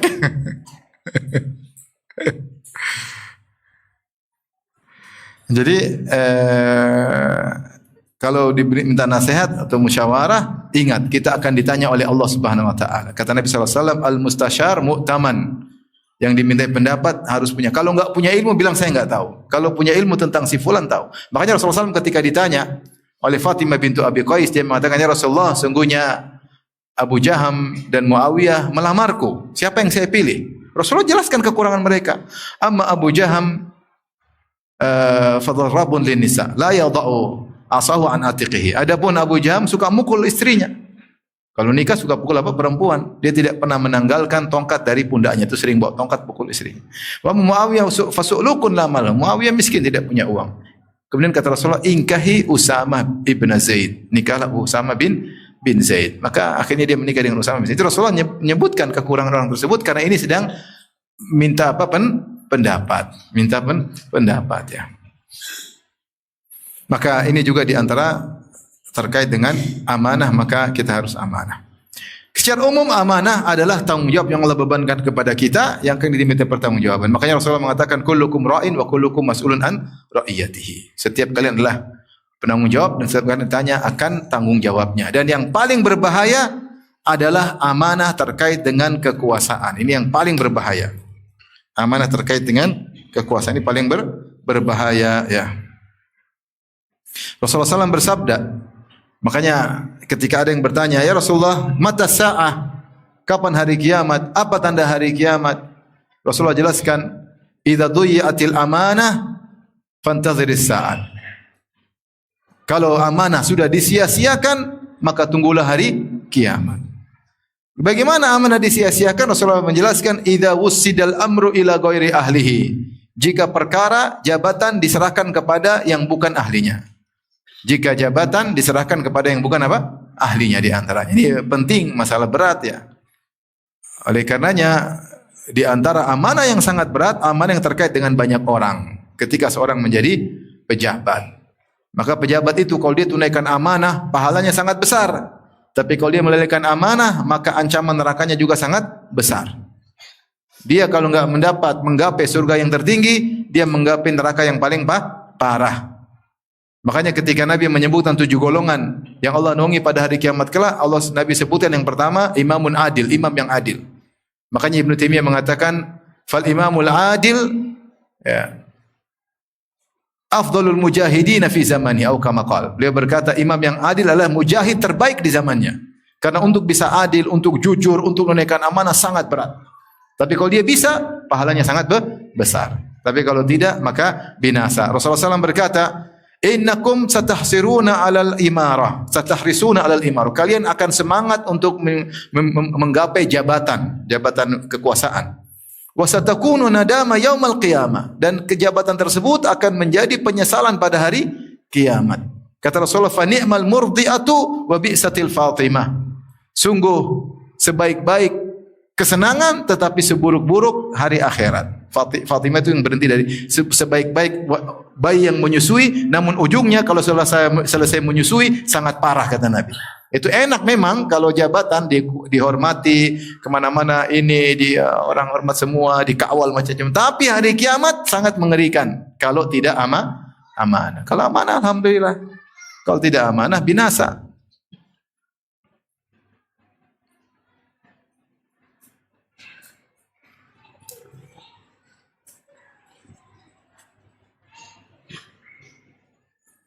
Abu Dzar pernah berkata, ya Rasulullah, tastamiluni, wahai Rasul, tidakkah kau jadikan aku untuk urusin jabatan kenegaraan? Fadaraba biyadi ala mankibi, kata Abu Dzar, Rasulullah pun menumpukan tangannya di pundakku. Kemudian Rasulullah berkata, ya Abu Dzar, wahai Abu Dzar, innaka dhaif, sungguhnya kau lemah. Bukan lemah iman, tapi lemah untuk ngurus-ngurus manajemen enggak gampang. Wa innaha la amanah, sungguhnya jabatanlah amanah. Wa innaha yaumal qiyamati khizyun wa nadamah. Dan jabatan itu pada hari kiamat hanyalah kehinaan dan penyesalan. Illa man akhadha bihaqqiha, kecuali yang menunaikannya dengan haknya. Wa addalladzi alaihi fiha, dan menunaikan amanah yang wajib dia tunaikan. Kalau itu oke, kalau enggak binasa. Ni'matil murdi'ah wa bi'sati al-fatimah.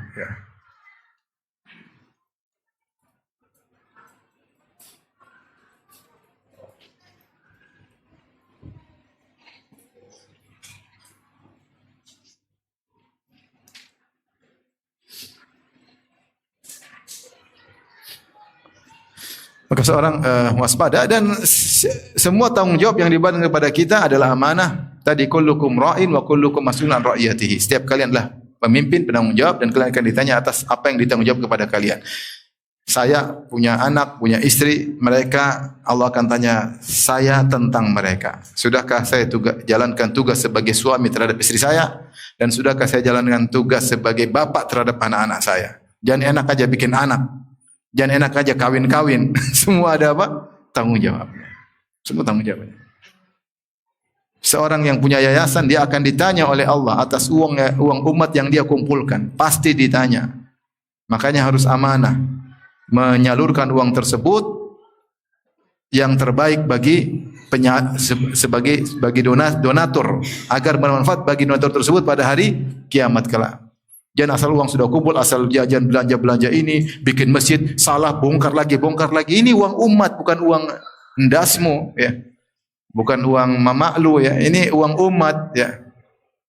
Bukan uang mak lo, ya. Ini uang umat, kau harus bagaimana uang ini bisa optimal mereka dapat pahala pada hari kiamat kelak.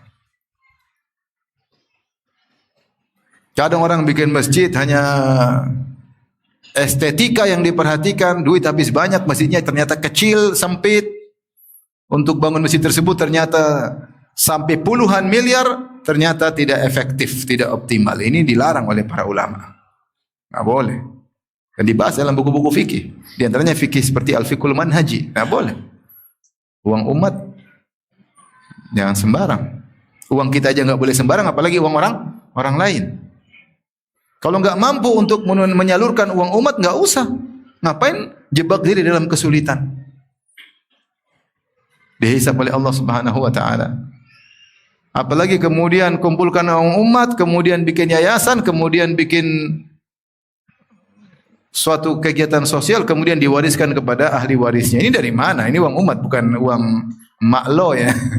Enggak. Gimana kemudian diwariskan kepada anak-anakmu, kepada istri-istrimu? Enggak boleh. Memalukan. Gimana hari kiamat kelak? Intinya masing-masing kita akan punya amanah yang akan ditanyakan oleh Allah Subhanahu wa taala. Sudah apa lanjut? Saya sampaikan kisah orang terdahulu tentang menjaga amanah. Terakhir saya tutup pengajian kita dengan bagaimana amanah yang dilakukan oleh umat-umat terdahulu. Ada dua kisah disebut oleh Nabi SAW tentang, atau beberapa kisah banyak, tapi di antaranya kisah dari Abu Hurairah radhiyallahu anhu. Rasulullah SAW bercerita tentang orang terdahulu. Kata Rasulullah SAW, "Ishtara rajulun min rajulin aqaran lahu." Ada seorang membeli bangunan dari temannya, tanah dan bangunan. Fawajada ar-rajulu alladhi ishtara al-aqar fi iqarihi jarratan fiha dhahab. Ternyata ketika dia beli, dia dapati ada gentong isinya emas. Di bangunan tersebut, entah dalam tanah, entah dalam gentong isinya emas. Faqala lahu alladhi ishtara al-aqar khudh dhahabaka minni. Maka dia pergi kepada penjualnya, dia bilang, fulan, ini punya kamu, ambil. Subhanallah, dia jujur, amanah. Bayangkan, itu emas harganya berlipat-lipat daripada rumah yang dia beli. Dia bilang, ini emas, ambil. Innama ashtaritu minkal arda wa lam abta' minka dhahab. Saya cuma beli tanah dari kamu, saya tidak beli emas ini. Ambillah, ini emasmu. Subhanallah. Berkata penjual, innama bi'tukal arda ma fiha. Saya jual engkau tanah dan isinya. Ambil aja, saya enggak perlu. Ambil aja. Apakah ada orang seperti di zaman ini? Sulit. Amanah banget, ya. Sampai fatahakama ila rajul. Akhirnya mereka ribut, mereka bertahkim, berhukum kepada seorang. Bayangkan. Betul ya? Kalau kita betul ya? Ridho ya? Ridho ya? Jangan betul tanda tangan panggil notaris. Ridho ya? Itu kalau kita. Dia enggak, ayo ambil ribut sampai suruh ambil sampai enggak mau ambil, ribut. Luar biasa. Amanah bagaimana? Luar biasa. Maka akhirnya mereka pergi ke seorang, akhirnya orang itu bertanya, kau punya anak? Punya. Satu punya anak laki, yang perempuan, kawinin berdua itu. Udah kawin anak kalian, ini harta buat urusin apa? Mereka. Pada ribut ya. Luar biasa. Karena hakim juga nggak bilang punyamu, karena sama-sama nggak mau. Takut amanah ditanya oleh Allah pada hari kiamat. Luar biasa. Ini kisah pertama. Kisah kedua saya pernah sampaikan, ini cerita Nabi juga namun panjang, cuma saya singkatkan aja. Ada kajian khusus tentang kisah tawakal. ada kajian saya pernah di YouTube, saya ceritakan aja kisahnya. Ada seorang dari Bani Israel, dia minta pinjam uang 1.000 dinar. Saya pinjam uang 1.000 dinar. 1.000 dinar itu berapa? 1 dinar 4/4 gram emas. 1.000 dinar berarti 425 gram emas, setengah kilo. Setengah kilo sekarang banyak atau sedikit? Banyak lah. Setengah kilo berapa juta? Sekarang 1 gram berapa? 1 miliar lebih. Setengah kilo 1 miliar lebih. Banyak lah itu ya. Banyak. Maka dia pinjam uang 1 miliar atau setengah kilo. 1.000 dinar. Kemudian orang yang dipinjamin, yang mau dipinjam, yang mau kasih pinjam bilang, mana saksi? Ini banyak, ini bukan sedikit 1.000 dinar. Kata orang tersebut, cukup Allah jadi saksi yang mau pinjam. 1.000 dinar, Allah jadi saksi. Waduh, agak repot juga. Kata dia, kalau gitu datangkan penanggung jawab. Kalau kau nggak bisa bayar, harus ada kafil penanggung jawab. Kata dia, cukup Allah penanggung jawab. Waduh, berat. Kata yang mau pinjamin, engkau benar. Ya udahlah, cukup Allah jadi saksi, cukup Allah sebagai penanggung jawab. Kemudian dikasih 1.000 dinar, nanti bayar waktunya ada, waktu sekian kau harus bayar, ada jatuh tempo. Maka akhirnya waktu berjalan, ketika waktu jatuh tempo dia mau bayar. Orang ini dia sudah cukup 1.000 dinar. Maka dia cari kapal untuk nitip orang untuk antar 1.000 dinar ini kepada yang pinjamkan dia uang. Dia tepat waktu orang ini. Ketika dia cari-cari, ternyata kapal nggak ada. Kapal nggak datang-datang. Padahal sudah jatuh tempo. Dia tidak ingin melanggar jatuh tempo tersebut. Kalau dulu kan, kalau sekarang kayak ada WhatsApp, kapal nggak ada besok ya. Atau kapal mungkin datang sekali-sekali, cuma 1 bulan sekali, 1 bulan. Jadi kalau tidak bayar sekarang, mungkin kapalnya telat. Dan tidak ada telepon ketika itu. Akhirnya dia tawakal kepada Allah. Dia ambil kayu, kemudian dia lobangi. Kemudian dia masukin 1.000 dinar, 1 miliar dimasukin. Kemudian dia lepas ke laut. Ya. Dia bilang, ya Allah, Allahumma, innaka ta'lamu anni kuntu tasallaftu fulan alfa dinar. Ya Allah, ini Nabi cerita kisah ini. Dia bilang, ya Allah, engkau tahu aku pinjam uang sama si fulan 1 miliar. Dan dia minta kepadaku penanggung jawab. Saya bilang, engkaulah penanggung jawabku. Dia minta kepadaku saksi. Aku bilang, engkaulah saksiku. Dan dia ridho engkau sebagai saksiku, dan dia ridho engkau sebagai penanggung jawabku. Dan aku sudah mencari kapal untuk mengirim uang ini kepadanya, tapi aku tidak dapat kapal. Dan aku titip uang ini kepada engkau ya Allah, kirimkan kepadanya. Dia lempar ke laut. Subhanallah. Kalau kita bilang majnun kalau gitu. 1 miliar nanti dimakan ikan paus. Subhanallah, dia bilang begitu. Yakin kepada Allah dan amanah, tidak ingin telat sesuai dengan jatuh tempo. Kapal nggak datang, maka dia lempar. Ini menakjubkan, dia lempar, ya. Kemudian dia pergi lagi. Terus dia tidak pasrah, ya sudahlah. Kalau sampai enggak, saya sudah berusaha. Enggak, dia tetap berusaha cari uang lagi. Karena itu belum tentu sampai. Akhirnya dia masih cari kapal yang lain. Akhirnya dia pun dapat kapal dan dia naik kapal tersebut menuju kampung yang kasih pinjam uang. Dan ketika waktu jatuh tempo, yang minjemin uang tunggu di laut. Ini mana kapal nggak datang-datang nih? Katanya kapal ini datang dia sama uangnya. Ternyata tidak ada kapal, berarti tidak ada uang. Akhirnya tiba-tiba dia lihat ada kayu yang ada uang tadi. Dia ambil untuk jadi kayu bakar tadinya. Subhanallah, gerakan hatinya untuk ambil kayu itu. Ini kayu apa? Buat kayu bakar. Iseng aja dia ambil, bawa ke rumah. Tatkala dia buka, ternyata ada duitnya 1.000 dinar dan ada tulisan. Ya, tulisan ini uang untuk si fulan dari saya. Subhanallah. Oh, sudah selesai. Berarti sudah bayar utang. Bayangkan kayak itu sampai, Allah yang kasih sampai, ada tulisan, ada duit. Ternyata orang itu cari kapal, dapat kapal, dia nyusul. Bayangkan akhirnya dia bawa uang lagi 1.000 dinar. Subhanallah, bawa lagi 1.000 dinar karena dia belum tentu sampai, kan dia daripada dosa. Dia kan yang penting daripada dosa, dia taruh uang. Akhirnya dia bawa lagi meskipun terlambat, bawa 1.000 dinar. Kemudian dia datang kepada orang yang kasih pinjam uang. Terus dia minta maaf karena keterlambatannya. Dia bilang, "Wallahi ma ziltu jahidan fi talabi markabin li atiyaka bi malik." Kata dia, demi Allah, saya sudah berusaha cari kapal supaya ngantar duit kamu, saya enggak dapat. Fama wajadtu markaban qablladzi ataitu bihi fihi. Ini kapal yang paling cepat yang saya dapat. Qadarullah saya terlambat, minta maaf. Subhanallah. Orang ini bilang, kok ada kirim sesuatu enggak? Kayu-kayu. Sebenarnya orang ini dia bilang, saya kan sudah bilang. Dia tidak bilang saya ada kirim, enggak. Subhanallah. Saya kan sudah bilang, saya tidak dapat kapal, saya baru dapat kapal sekarang ini. Dia tidak ngaku saya pernah kirim.